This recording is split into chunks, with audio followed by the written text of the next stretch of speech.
A long time ago in England, King Uther and his queen had a son they named Prince Arthur.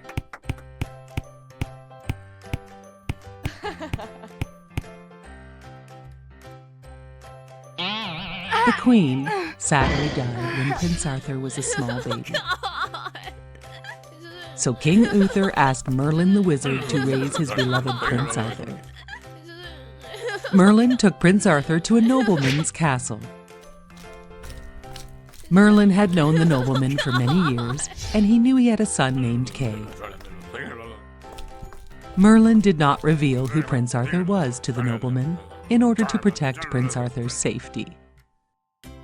As Prince Arthur grew, Merlin tutored the prince in all of the sciences and classes he needed. Because Merlin was a wizard, he could also share future sciences and magical formulas with Prince Arthur.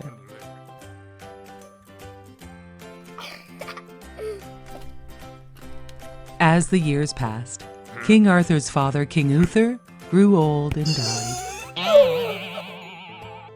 No one knew who Prince Arthur was, as Merlin had protected his identity since birth.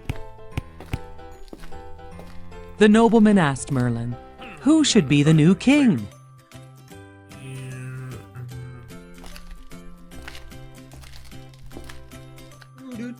Merlin made a sword appear in a stone, and he spoke of the legend that said, the sword is called Excalibur, and legend says, whoever can remove the sword from the stone shall be the King of England.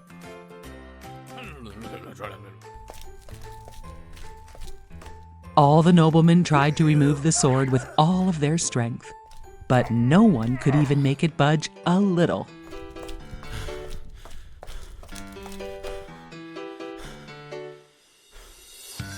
Prince Arthur and Kay, who were strong young men now, were on their way to the city to compete in a tournament.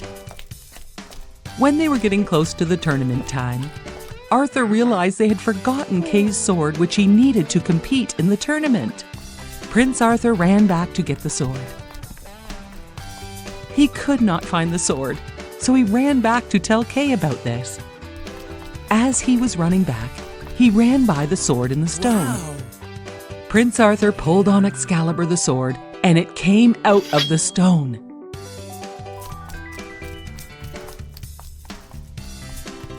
Prince Arthur ran and gave Excalibur to Kay. "But this is not my sword," said Kay. Arthur explained how he could not find Kay's sword and how he had found this sword sticking out of a rock. So he took it so Kay could compete in the tournament. Kay thought it would be best to tell his father, and he showed him the engraved word Excalibur on the sword. The nobleman and Merlin told Arthur to return the sword to the stone where he had found it.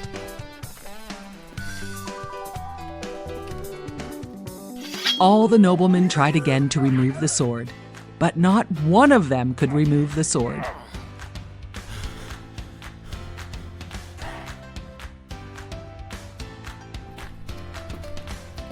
A great beam of light appeared on Prince Arthur as he removed the sword with ease from the stone. Wow! Everyone cheered as they realized their new king had been chosen. All the people bowed to their new king.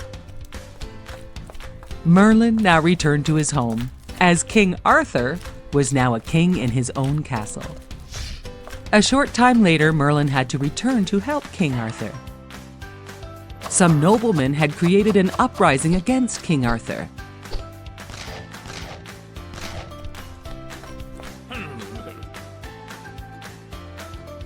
Merlin told them all who King Arthur was, and as the son of King Uther, he was the rightful king. But the noblemen kept up the fighting until they were defeated by the courageous King Arthur and Merlin the wizard.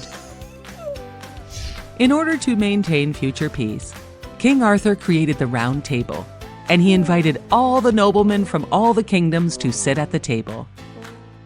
There would always be a place now where each nobleman's concerns could be peacefully discussed without fighting.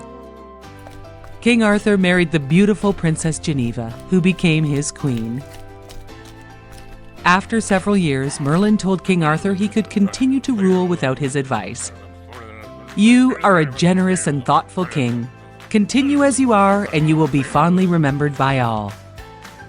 King Arthur thanked Merlin for all he had done for him. King Arthur continued to rule as a great king. The end.